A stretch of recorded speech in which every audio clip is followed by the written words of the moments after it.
ಶಾಸ್ತ್ರಿಗಳೇ, ಜಾತಕಗಳೆಲ್ಲ ನೋಡಿದ್ರ? ಏನು ತೊಂದರೆ ಇಲ್ಲ ತಾನೆ? ಜಾತಕದಲ್ಲಿ ಏನೂ ತೊಂದರೆ ಇಲ್ಲ. ಇಬ್ಬರು ಜಾತಕನೂ ಚೆನ್ನಾಗಿ ಕೂಡ್ ಬರುತ್ತೆ. ಗಣಗಳು ಕೂಡ ಚೆನ್ನಾಗಿ ಕೂಡ್ ಬರುತ್ತೆ. ಇಬ್ಬರಿಗೂ ಮದುವೆ ಮಾಡಿದ್ರೆ ತುಂಬಾ ಚೆನ್ನಾಗಿರ್ತಾರೆ. ಒಬ್ರನ್ನೊಬ್ರು ಅರ್ಥ ಮಾಡ್ಕೊಂಡು ಸುಖವಾಗಿ ಸಂಸಾರ ಮಾಡ್ಕೊಂಡಿರ್ತಾರೆ. ತುಂಬಾ ಸಂತೋಷ ಆಯ್ತು ಶಾಸ್ತ್ರಿಗಳೇ, ನಿಮ್ಮ ಮಾತು ಕೇಳಿ. ಮದ್ವೆಗೆ ಯಾವ ತೊಂದರೆನೂ ಬರಲ್ಲ ಅಂತೀರಾ? ಯಾವ ತೊಂದರೆನೂ ಇಲ್ಲಮ್ಮ. ಆದರೆ ಅಂತ ಯಾಕೆ ಮಾತಾಡಿಸ್ಬಿಡ್ರಿ? ಮುಕ್ತವಾಗಿ ಮಾತಾಡಿ. ನಿಮ್ಮ ಕುಟುಂಬದ ಬಗ್ಗೆ ನೋಡಿದಾಗ ನೀವು ಯಾವುದೋ ಒಂದು 2 ಹರಕೆ ಹೊತ್ಕೊಂಡಿದ್ದೀರಿ. ಅದನ್ನು ತೀರಿಸಿಲ್ಲ ಅನ್ನೋದು ಗೊತ್ತಾಗ್ತಾ ಇದೆ. ಆ ಹರಕೆನ ತೀರಿಸಿದ ಮೇಲೆ ಮದುವೆ ಕಾರ್ಯನ ಮುಂದುವರಿಸ್ಬೋದು. ತಾಯಿ, ನೀವು ಯಾವ್ದಾದ್ರು ಹರಕೆ ಕಟ್ಕೊಂಡಿದ್ರಾ? ಹೌದು ಶಾಸ್ತ್ರಿಗಳೇ. ನಂತ ನನಗೆ ಗೊತ್ತಿಲ್ಲದೆ ಯಾವ ಹರಕೆ ಕಟ್ಕೊಂಡಿದ್ದೆ?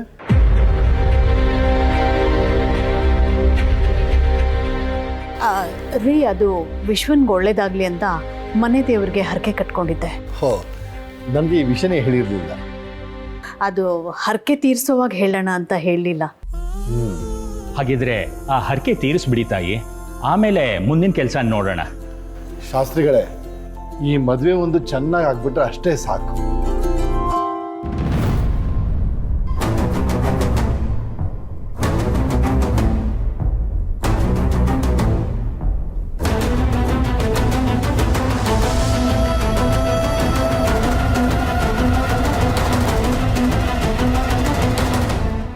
ಅಪ್ಪ, ಯಾರ್ದು ಮದುವೆ ಬಗ್ಗೆ ಮಾತಾಡ್ತಿದ್ದೀರಾ? ಯಾರ ಮದುವೆ?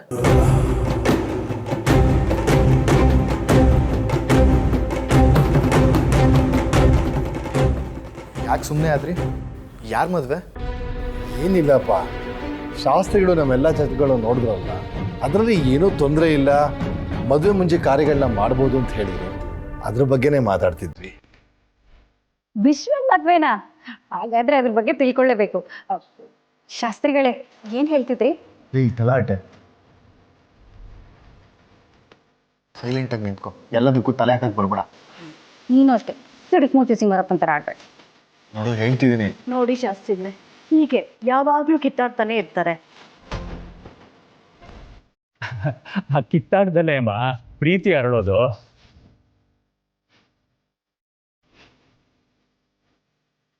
ಹಾಗಾದ್ರೆ ನಮ್ಮ ಮನೆ ಜಾತಕದಲ್ಲಿ ಯಾವ ತೊಂದರೆನೂ ಇಲ್ಲ ಅಲ್ವಾ ಶಾಸ್ತ್ರಿಗಳೇ? ಏನೂ ಸಮಸ್ಯೆ ಇಲ್ಲಮ್ಮ. ಆದರೆ ಈ ಮನೆ ಮೇಲೆ ಒಂದು ಹೆಣ್ಣಿನ ಕೊರಗು ಕಾಡ್ತಾ ಇದೆ.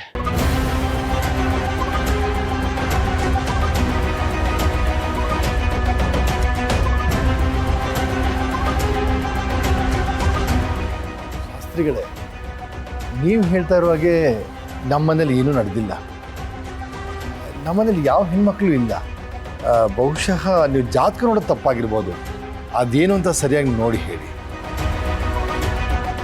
ಇದನ್ನ ನಾನು ಹೇಳ್ತಿರೋದಲ್ಲ ನರಸಿಂಹಯ್ಯನವರೇ, ನಿಮ್ಮ ಜಾತಕನ ಮೂಲ ಗ್ರಂಥದ ಜೊತೆ ಪರಿಶೀಲನೆ ಮಾಡಿ ನೋಡಿದಾಗ ಗೊತ್ತಾಗಿರೋದು. ನಿಮ್ಮ ಜಾತಕದ ಪ್ರಕಾರ ನಿಮ್ಗೊಬ್ರು ತಂಗಿ ಇರಬೇಕು. ಗೊತ್ತಿಲ್ಲ.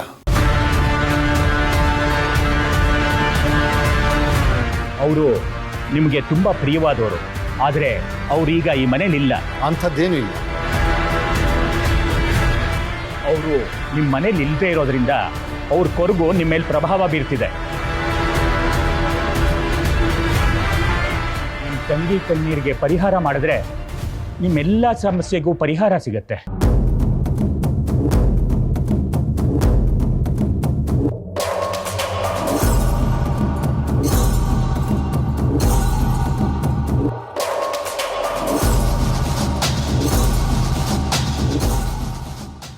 ಅಪ್ಪ, ನಿಮಗೆ ತಂಗಿ ಇದ್ದಾರಾ? ಯಾರಪ್ಪ? ನನಗೆ ಯಾವ ಅಕ್ಕ ತಂಗಿನೂ ಇಲ್ಲ. ಶಾಸ್ತ್ರಿಗಳೇ, ನೀವು ನೋಡಿರೋ ಜಾತಕ ತಪ್ಪಾಗಿರ್ಬೋದು, ಸರಿಯಾಗಿ ನೋಡಿ ಹೇಳಿ. ನರಸಿಂಹಯ್ಯನವರೇ, ನೀವು ನಾನು ಹೇಳ್ತಿರೋ ಜಾತಕನ ನಮ್ಮದೇ ಇದ್ರೂ ಪರವಾಗಿಲ್ಲ.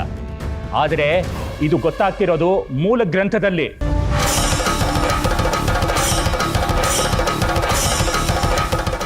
ಅದರಲ್ಲಿರೋದು ಯಾವತ್ತೂ ಸುಳ್ಳಾಗಲ್ಲ.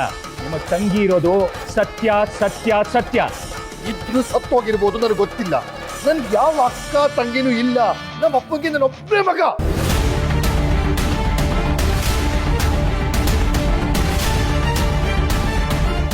ತಾವಿನ್ನು ಹೊರಡಬಹುದು.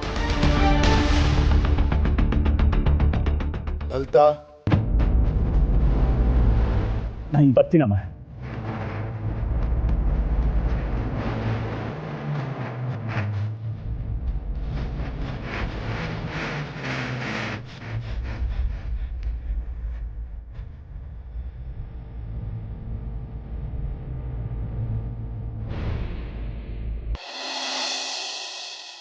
ಹೌದಲ್ಲ, ಹಂಗಾಗೋಯ್ತಾ? ಲೇ, ನಾನು ಇಲ್ಲದೆ ಮೀಟಿಂಗ್ ಮುಗಿಸ್ಬಿಟ್ರಾ?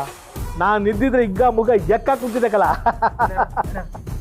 ಎಲ್ಲ ಅದು ಲೇ, ಆಮೇಲೆ ಫೋನ್ ಮಾಡ್ತೀನಿ. ಎಲ್ಲ ಅದು ಇವತ್ತಿನ ಪೇಪರ್ ನೋಡ್ರಿ ಗಣ್ಯರಿ.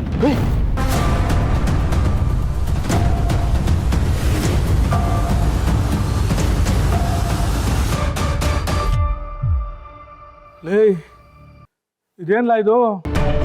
ನಾವು ಅನೌನ್ಸ್ ಮಾಡೋದಕ್ಕೆ ಮುಂಚೆ ಎಲ್ಲರಿಗೂ ಗೊತ್ತಾಗೋದಲ್ಲ. ಈಗ ಏನೆಲ್ಲ ಮಾಡೋದು ನಾವು?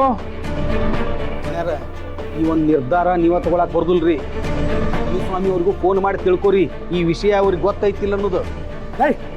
ಪೇಪರಲ್ಲಿ ಬಂದ್ಮೇಲೆ ಅವನು ಗೊತ್ತಿರಲ್ಲ ಬಿಡ್ತಾನಲ್ಲಿ. ಗಣ್ಯಾರ ಒಂದು ಸರಿ ಫೋನ್ ಮಾಡಿ ತಿಳ್ಕೊರಿ, ಇದ್ದ ವಿಷಯ ನಿಮಗ ಗೊತ್ತಾಕತಿ.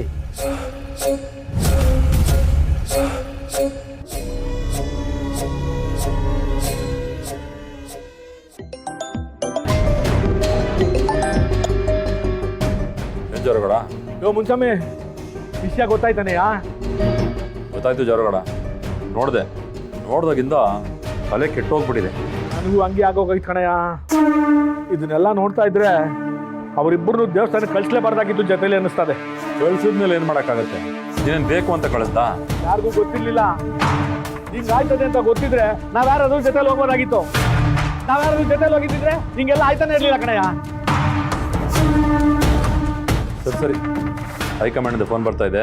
ಅವ್ರಿಗೇನು ಉತ್ತರ ಕೊಡಬೇಕು ಅಂತಲೇ ಗೊತ್ತಾಗ್ತಾ ಇಲ್ಲ ಕಣಯ್ಯ. ಮುಂಚಾಮಿ, ಎಲ್ಲರಿಗೂ ಗೊತ್ತಾಗಿರೋ ವಿಷಯನ ಮುಚ್ಚು ಮಡಗೋದ್ರಲ್ಲಿ ಯಾವುದು ಅರ್ಥ ಇಲ್ಲ. ಅದಕ್ಕೆ ನೀನು ಎಲ್ರಿಗೂ ವಿಷಯ ಹೇಳ್ಬಿಡು. ಈ ವಿಷಯ ಇವತ್ತಲ್ಲ ನಾಳೆ ಯಾರಿಗಾದ್ರೂ ಗೊತ್ತಾಗ್ಲೇಬೇಕಾಗಿತ್ತು. ಇವತ್ತು ಗೊತ್ತಾಗದೆ ಆಗಿರೋದೆಲ್ಲ ಒಳ್ಳೇದಕ್ಕೆ ಅನ್ಕೊಳ್ಳೋಣ. ಅದಕ್ಕೆ ನೀನು ಎಲ್ರಿಗೂ ಹೇಳ್ಬಿಡ ಈ ವಿಷಯನ. ಹಾಗೆ ಮಾಡ್ತೀನಿ. ಇಡ್ಲಾ?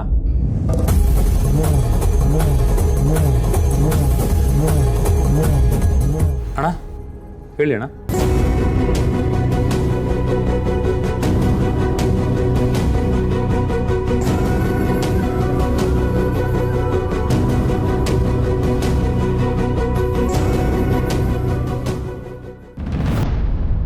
ಕಾಫಿ ತಗೊಳ್ಳಿ. ಯಾಕ್ರಿ, ಏನಾಯ್ತು? ಯಾಕೆ ಇಷ್ಟೊಂದು ಟೆನ್ಷನ್ ಮಾಡ್ಕೊಂಡಿದ್ದೀರಾ? ನಾಗರತ್ನ, ಈ ಪೂರ್ವಿ ಸಿದ್ದು ವಿಷಯ ಪೇಪರ್ ಬಂದಾಗಿಂದನೂ ಊರಿನಲ್ಲಿರೋರೆಲ್ಲ ಒಂದು 20 ಸಲ ಫೋನ್ ಮಾಡಿ ತಲೆ ತಿಂತಾ ಇದ್ದಾರೆ. ಅವ್ರಿಗೆಲ್ಲ ಉತ್ತರ ಕೊಟ್ಟು ನನಗಂತೂ ಸಾಕಾಗಿ ಹೋಗಿದೆ ಕಣೆ. ಅಲ್ಲ, ಇಷ್ಟಕ್ಕೆಲ್ಲ ಯಾರು ಟೆನ್ಷನ್ ಮಾಡ್ಕೋತಾರ? ಈಗಲೇ ಎಲ್ರಿಗೂ ವಿಷಯ ಗೊತ್ತಾಗಿದ್ದು ಒಳ್ಳೇದೇ ಆಯ್ತು. ಹೇಗಿದ್ರು ನೀವು ಎಲೆಕ್ಷನ್ಗೆ ಮುಂಚೆ ಮದುವೆ ಮಾಡಿ ಮುಗಿಸ್ಬೇಕು ಅಂತ ಅನ್ಕೊಂಡಿದ್ರಿ. ಈಗ ಒಳ್ಳೇದೇ ಆಯ್ತು ಅನ್ಕೊಳ್ಳಿ. ನೀನು ಹೇಳೋದು ಸರಿಯಾಗಿದೆ ಕಣೆ. ಜವರೇ ಕೂಡ ಇದನ್ನೇ ಹೇಳ್ದ. ಹೈಕಮಾಂಡ್ ವಿಷಯ ತಿಳಿಸ್ಬಿಟ್ಟು ಆದಷ್ಟು ಬೇಗ ಎಲೆಕ್ಷನ್ಗೆ ಮುಂಚೆ ಪೂರ್ವಿ ಮದುವೆ ಮಾಡಿ ಮುಗಿಸ್ಬಿಡ್ಬೇಕು. ಟೆನ್ಷನ್ ಬಿಟ್ಟು ಆರಾಮಾಗಿ ಕುತ್ಕೊಂಡು ಕಾಫಿ ಕುಡಿ ತಗೊಳ್ಳಿ.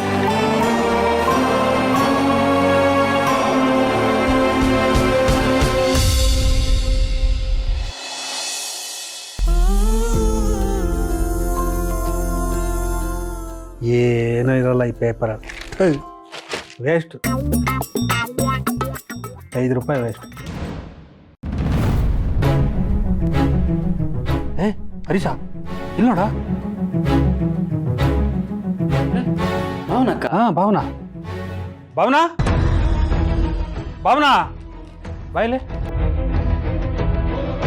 ಏನಾಯ್ತಣ್ಣ? ಏನಾಯ್ತು? ಪೇಪರಲ್ಲಿ ನಿನ್ನ ಫೋಟೋ.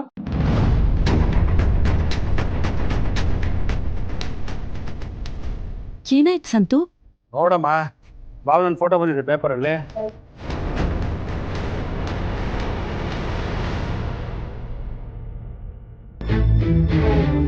ಭಾವನಾ, ಇದೇನಮ್ಮ? ನಿನ್ ಜೊತೆ ಸಿದ್ದೇಗೌಡ್ರು ಮತ್ತೆ ಅವ್ರ ಮದ್ವೆ ಆಗೋ ಹುಡುಗಿ ಫೋಟೋ ಇದೆ.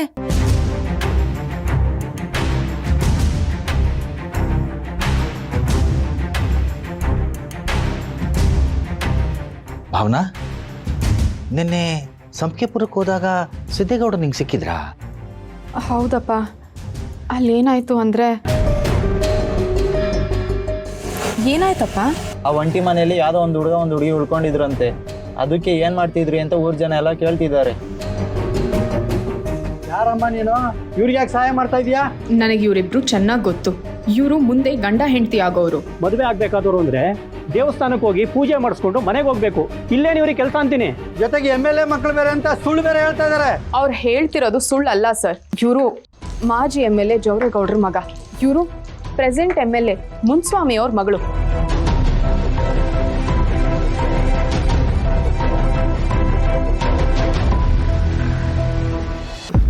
ಥ್ಯಾಂಕ್ ಯು ಭಾವನಾ, ನೀನೇ ಅವರಿಬ್ಬರನ್ನ ಕಾಪಾಡಿದ್ದು.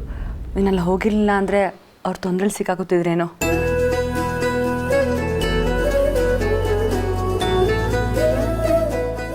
ನಮ್ಮ ಅಕ್ಕ ಅಂದರೆ ಸುಮ್ಮನೆನಾ? ಅವಳೆ ಸ್ವತಃ ತೊಂದರೆಯಲ್ಲಿದ್ದರು ಬೇರೆಯವರು ತೊಂದರೆಯಲ್ಲಿರೋದನ್ನು ನೋಡಿಕೊಂಡು ಸುಮ್ಮನೆ ಅಂತೂ ಕೂರೋಳಲ್ಲ ಅವಳು.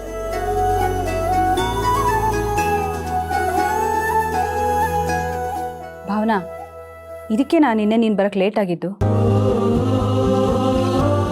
ರೀ, ನೋಡಿದ್ರಾ? ವಿಚಾರ ಸರಿಯಾಗಿ ತಿಳ್ಕೊಳ್ದೆ ಸುಮ್ಮನೆ ಅವಳ ಮೇಲೆ ಕೂಗಾಡಿದ್ರು.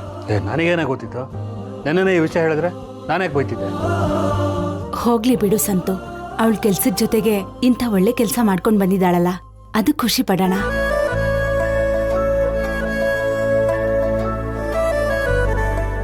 ಬೇಬಿ, ಅವರಿಬ್ರು ಮದುವೆ ಆಗ್ತಿರೋ ವಿಚಾರ ನಮ್ಗೆ ಯಾರಿಗೂ ಗೊತ್ತೇ ಇಲ್ಲ. ಅದು ಅಪ್ಪ ಈಗಲೇ ಯಾರ ಹತ್ರನೂ ಹೇಳೋದು ಬೇಡ. ಮದುವೆ ಡೇಟ್ ಫಿಕ್ಸ್ ಆದಮೇಲೆ ಅವರೇ ಸ್ವತಃ ಬಂದು ಎಲ್ರೂ ಕರೆಯೋಣ ಅಂತಲೂ ಇದ್ರು. ಆದರೆ ಈ ಒಂದು ಸಿಚುವೇಶನಿಂದ ಎಲ್ರಿಗೂ ಗೊತ್ತಾಗೋಂಗಾಯ್ತು.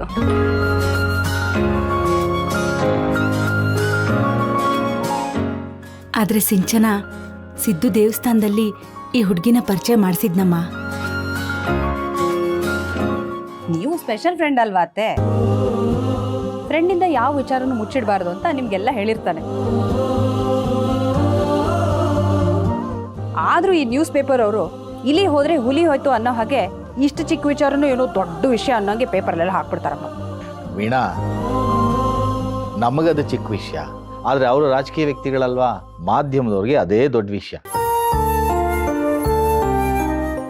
ಸಿದ್ದು ಒಳ್ಳೆ ಹುಡುಗ, ಅವನ ಮದುವೆ ಆಗಿ ಸಂತೋಷವಾಗಿದ್ರೆ ಅಷ್ಟೇ ಸಾಕು.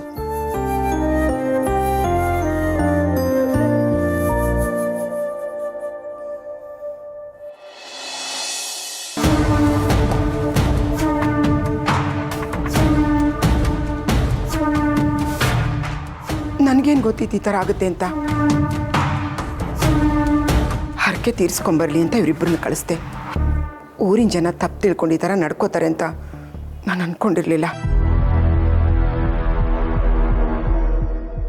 ಇದರಲ್ಲಿ ನನ್ನ ಮಗ ಸೊಸೆ ತಪ್ಪೇನಿದೆ ಹೇಳಿ? ನಾನು ಹೋಗುವಾಗಲೇ ಬಡ್ಕೊಂಡೆ, ಬೇಗ ಹೋಗಿ ಬೇಗ ಬನ್ನಿ ಅಂತ. ಹೋಗುವಾಗ ಗಾಡಿ ಚೆಕ್ ಮಾಡಿಸ್ಕೊಂಡು ಹೋಗ್ಲಾ ಅಂತಲೂ ಹೇಳಿದ್ದೆ. ನನ್ನ ಮಾತುಗಳಲ್ಲಿ ಮರ್ಯಾದೆ ಕೊಡ್ತಾನೆ ಇವನು. ಅಲ್ಲಿ ಹೋಗಿ ಪೇಪರಲ್ಲಿ ಬರೋ ಥರ ಮಾಡ್ಕೊಂಡು ಬಂದವನೇ. ಅಪ್ಪಯ್ಯ, ಇವತ್ತಲ್ಲ ನಾಳೆ ಗೊತ್ತಾಗ್ಲೇಬೇಕಾಗಿತ್ತು. ಈಗಲೇ ಗೊತ್ತಾಗಿದ್ದು ಒಳ್ಳೇದೇ ಆಯ್ತಲ್ವೇ? ಯಾಕೆ ಇಷ್ಟು ಟೆನ್ಷನ್ ಮಾಡ್ಕೊಂಡಿರಿ? ಟೆನ್ಷನ್ ಏನು ಇಲ್ಲ ಕಲ. ಹೈಕಮಾಂಡ್ ಅವ್ರಿಗೆ, ಪಾರ್ಟಿ ಮೆಂಬರ್ಸ್ಗೆ ನಾವು ಹೇಳಿದ್ರೆ ನಮ್ಮ ವ್ಯಾಬ್ಲಿನೇ ಬೇರೆ ಆಗ್ತಾಯಿತ್ತು. ಈ ರೀತಿ ಗೊತ್ತಾಗಿರೋದ್ರಿಂದ ಯಾರ್ಯಾರು ಏನೇನು ತಿಳ್ಕೊತಾರೋ ಅಂತ ಗೊತ್ತಾಯ್ತಲ್ಲ ನನಗೆ. ಪರವಾಗಿಲ್ವೇ, ನಾನು ಎಕ್ಸ್ಪೆಕ್ಟ್ ಮಾಡಿದ್ದಕ್ಕಿಂತ ಕೆಲಸ ಚೆನ್ನಾಗೇ ಆಗಿದೆ.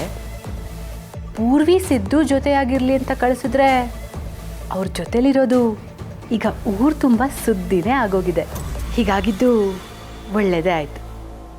ಇಲ್ಲದೆ ಹೋಗಿದ್ರೆ ಈ ಸಿದ್ದು ಮಾತನ್ನು ಕೇಳಿಕೊಂಡು ಮಾವ ಮದುವೆನ ಮುಂದಕ್ಕೆ ಹಾಕ್ತಾಯಿದ್ರು. ಮಾವ, ಮತ್ತೀಗ ಏನು ಮಾಡ್ತೀರಾ? ಏನು ಮಾಡೋಕ್ಕಾಯ್ತದವ? ನಾನು ಮುನ್ಸ್ವಾಮಿ ಹತ್ರನೂ ಮಾತಾಡಿವ್ನಿ. ಅವನಿಗೂ ಹೈಕಮಾಂಡಿಂದ, ಪಾರ್ಟಿ ಮೆಂಬರ್ಸಿಂದ ಫೋನ್ ಮೇಲೆ ಫೋನ್ ಬತ್ತಾದಂತೆ.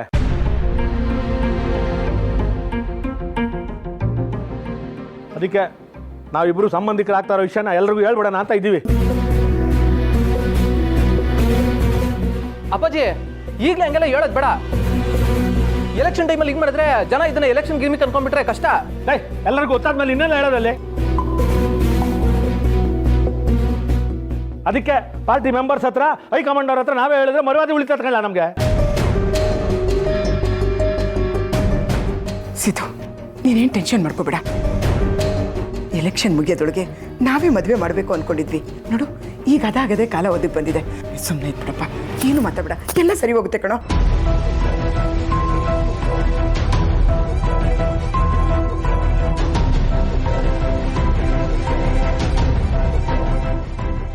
ಇದು ಸಿದ್ದು ಮದುವೆಗೆ ದಾರಿ ತೋರಿಸೋದಿಕ್ಕಲ್ಲ ಅತ್ತೆ, ನಿಮ್ಮ ಮರ್ಯಾದೆ ಹೋಗೋದಕ್ಕೆ ದಾರಿ ತೋರಿಸಿರೋದು. ಅದು ಹೇಗೆ ಏನು ಅನ್ನೋದು ಇಷ್ಟರಲ್ಲೇ ಗೊತ್ತಾಗುತ್ತೆ. Just wait and watch.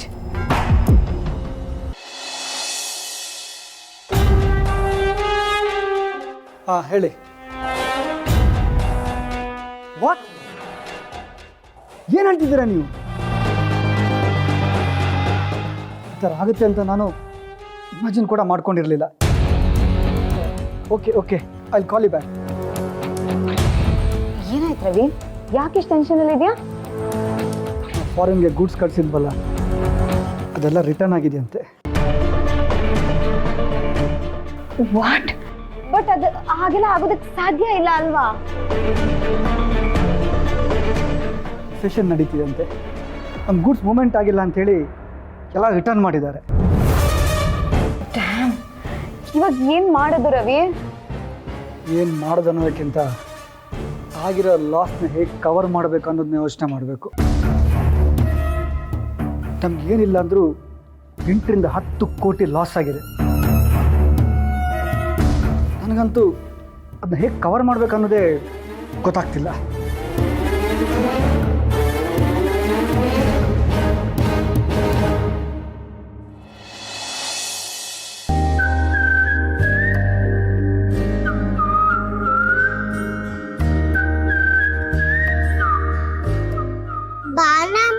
Photo paper ಅಲ್ಲಿ ಬಂದಿದೆ. ನಂಗೂ ಗೊತ್ತಿಲ್ಲ ಖುಷಿ, ನಾನ್ ಮಾತಾಡ್ತಿರೋವಾಗ ಯಾರೋ ತೆಗ್ದಿದ್ದಾರೆ ಅನ್ಸುತ್ತೆ. ಮೊದ್ಲೇ ಫೋಟೋ ತೆಗಿತಾರಂತ ಗೊತ್ತಾದ್ರೆ ಪೋಸ್ ಕೊಡ್ಬೇಕಿತ್ತಾನೆ. ಪರವಾಗಿಲ್ಲ ಕಣೆ, ನೀನ್ ಈಗ್ಲೇ ಫೋಟೋ ಪೋಸು ಎಲ್ಲ ತಿಳ್ಕೊಂಡಿದ್ಯಾ ಅಲ್ವಾ? ಬಾನಮ್ಮ, ನಿಮ್ಗೆ ಸಿದ್ದು ಅಂಕಲ್ ಬಗ್ಗೆ ಏನ್ ಅನ್ಸುತ್ತೆ? ಯಾಕೆ ಪುಟ್ಟ ಹೀಗ್ ಕೇಳ್ತಿದ್ಯಾ? ನೀವ್ ಅವರಿಗೆ ಹೆಲ್ಪ್ ಮಾಡ್ತಿದ್ದೀರಲ್ಲ, ಅದಕ್ಕೆ ಕೇಳ್ದೆ. ಖುಷಿ, ಮೊದ್ಲು ಅವ್ರ ಬಗ್ಗೆ ನಾನು ತುಂಬಾ ತಪ್ಪು ತಿಳ್ಕೊಂಡ್ಬಿಟ್ಟಿದ್ದೆ ಪುಟ್ಟ. ಆದ್ರೆ ಈಗ ನಾನ್ ಅನ್ಕೊಂಡ್ ಹಾಗಲ್ಲ, ಅವ್ರು ತುಂಬಾ ಒಳ್ಳೆಯವರು ಅಂತ ಗೊತ್ತಾಯ್ತು. ಅದ್ರಲ್ಲೂ ನಮಗ್ ಗೊತ್ತಿರೋರು ಕಷ್ಟದಲ್ಲಿದ್ದಾರೆ ಅಂದ್ರೆ ನಾವ್ ಸಹಾಯ ಮಾಡ್ಬೇಕಲ್ವಾ, ಅದಕ್ಕೆ ಹೆಲ್ಪ್ ಮಾಡಿದೆ. Very good Banamma. ನಂಗೆ ಅವರು ಒಳ್ಳೆಯವ್ರಂತ ಮೊದ್ಲೇ ಗೊತ್ತಿತ್ತು. ನಿನಗ್ ಹೇಗ್ ಗೊತ್ತಿತ್ತು? ನೀವ್ ಅವ್ರ ಜೊತೆ ಮಾತಾಡಕ್ಕೆ ಬಿಟ್ಟಿದ್ದೀರಲ್ಲ, ಅದಕ್ಕೆ. ಜೊತೆಗೆ ನಂಗೆ ಸಿಕ್ತಾಗೆಲ್ಲ ಚಾಕ್ಲೇಟ್ ಐಸ್ ಕ್ರೀಮ್ ಕೊಡಿಸ್ತಾರೆ. ತರ್ಲೆ ಕಣೆ ನೀನು, ಈ ಬುದ್ಧಿವಂತಿಗೆನ ನೀನ್ ಓದೋದ್ರಲ್ಲೂ ತೋರ್ಸು. ಅದ್ರ ಬಗ್ಗೆ ಯೋಚನೆ ಮಾಡ್ಬೇಡ ಬಾನಮ್ಮ.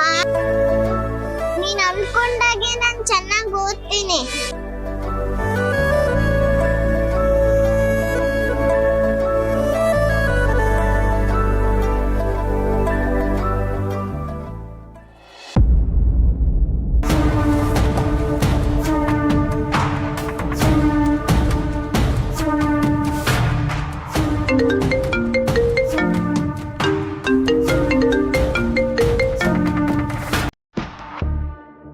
ಹಲೋ, ಏನು ನೀನು? ಸೋಪಿ, ಒನ್ ಗುಡ್ ನ್ಯೂಸ್. ಗುಡ್ ನ್ಯೂಸಾ? ಏನದು? ಸಿದ್ದು ಮತ್ತೆ ಪೂರ್ವಿ ಮದುವೆ ಆಗೋ ವಿಷಯ ಪೇಪರಲ್ಲಿ ಬಂದ್ಬಿಟ್ಟಿದೆ. ಇವತ್ತಿನ ಪೇಪರಲ್ಲಿ ಅದೇ ಹೆಡ್ಲೈನ್. ವಾಟ್? ನಿಜ ಹೇಳ್ತಿದ್ದೇನೆ? ನಿನಗಿನ್ನೂ ನಂಬಿಕೆ ಬಂದಿಲ್ಲ ಅಂದರೆ ನೀನೇ ನ್ಯೂಸ್ ಪೇಪರ್ನ ನೋಡು, ಗೊತ್ತಾಗತ್ತೆ. ಈಗ ಈ ವಿಷಯ ಪೇಪರಲ್ಲೇ ಲೀಕ್ ಆಗಿರೋದ್ರಿಂದ ಇವರಿಬ್ಬರ ಸಂಬಂಧನ ಪಕ್ಷದ ಕಾರ್ಯಕರ್ತರ ಮುಂದೆ ಎಲ್ಲ ಅನೌನ್ಸ್ ಮಾಡಬೇಕು ಅಂತ ಮನೇಲಿ ಡಿಸೈಡ್ ಮಾಡ್ಕೊಂಡಿದ್ದಾರೆ.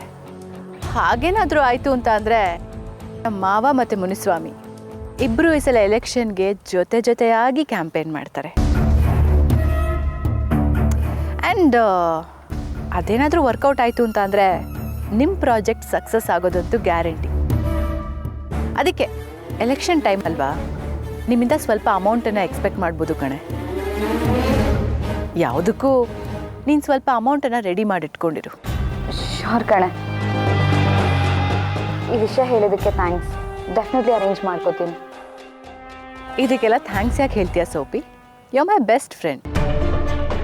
ವಿಷಯ ನಾವು ಅಂದ್ಕೊಂಡಿದ್ದಕ್ಕಿಂತ ಫಾಸ್ಟಾಗಿ ಆಗ್ತಿದೆಯಲ್ಲ, ಅದಕ್ಕೆ ಖುಷಿ ಪಡು. ಇನ್ಮೇಲೆ ನಾವು ಹುಷಾರಾಗಿ ಹೆಜ್ಜೆ ಇಡಬೇಕಾಗಿರೋದು. ಎನಿವೇಸ್, ನೆಕ್ಸ್ಟ್ ಪ್ಲ್ಯಾನ್ ಏನು ಅನ್ನೋದನ್ನು ಯೋಚನೆ ಮಾಡಿ ನಿನಗೆ ಅಪ್ಡೇಟ್ ಮಾಡ್ತೀನಿ. ಬಟ್ ನೀನು ಸದ್ಯಕ್ಕೆ ದುಡ್ಡನ್ನ ರೆಡಿ ಮಾಡ್ಕೊ. ಸರಿ ಕಣೆ, ಬಾಯ್.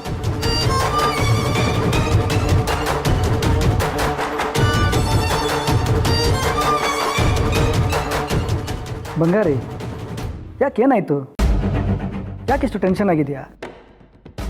ದುಡ್ಡು ಅರೇಂಜ್ ಮಾಡ್ಕೋಬೇಕು. ನಾವು ದುಡ್ಡು ಕೊಡಬೇಕು ರವಿ.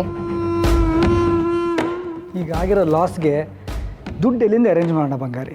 ಅದೆಲ್ಲ ಗೊತ್ತಿಲ್ಲ, ಆದರೆ ನಮಗೀಗ ಬೇರೆ ದಾರಿ ಇಲ್ಲ. ಸರಿ, ಬಟ್ ಹೇಗೆ ಅರೇಂಜ್ ಮಾಡೋಣ? ನಮ್ಮದು ಯಾವುದಾದ್ರೂ ಒಂದು ಪ್ರಾಪರ್ಟಿನ ಮಾರ್ಬಿಡೋಣ. ಏನು ಬಂಗಾರಿ, ಎಲ್ಲ ಗೊತ್ತಿದ್ದು ಹೀಗೆ ಮಾತಾಡ್ತಿದೆಯಲ್ಲ. ಪ್ರಾಪರ್ಟಿ ನಮ್ಮ ಹಿಡಿತದಲ್ಲಿ ಇದೆ, ಆದರೆ ಇಲ್ಲ. ಏನೇ ಮಾರಬೇಕಂದ್ರೂ ಭಾವನನ್ ಸೈನ್ ಬೇಕು, ಅದಕ್ಕೆ ಮಾರೋಕ್ಕಾಗಲ್ಲ. ಬುಲ್ಶಿಟ್. ನಮ್ಮ ಅನ್ನ ತಿನ್ನೋದಕ್ಕೆ ಅವಳ ಪರ್ಮಿಷನ್ ತಗೋಬೇಕಂತೆ. ಎಲ್ಲ ನಮ್ಮ ಕರ್ಮ. ಇವಾಗ ನಮಗೆ ಬೇರೆ ದಾರಿ ಇಲ್ಲ. ನಡಿ, ಅವಳ ಹತ್ರನೇ ಹೋಗಿ ಮಾತಾಡ್ಕೊಂಡು ಸೈನ್ ಮಾಡ್ಸ್ಕೊಂಡು ಬರೋಣ. ಹಾಗಂತೀಯ? ನಡಿ, ಹಾಗಾದ್ರೆ ತಡ ಮಾಡೋದು ಬೇಡ.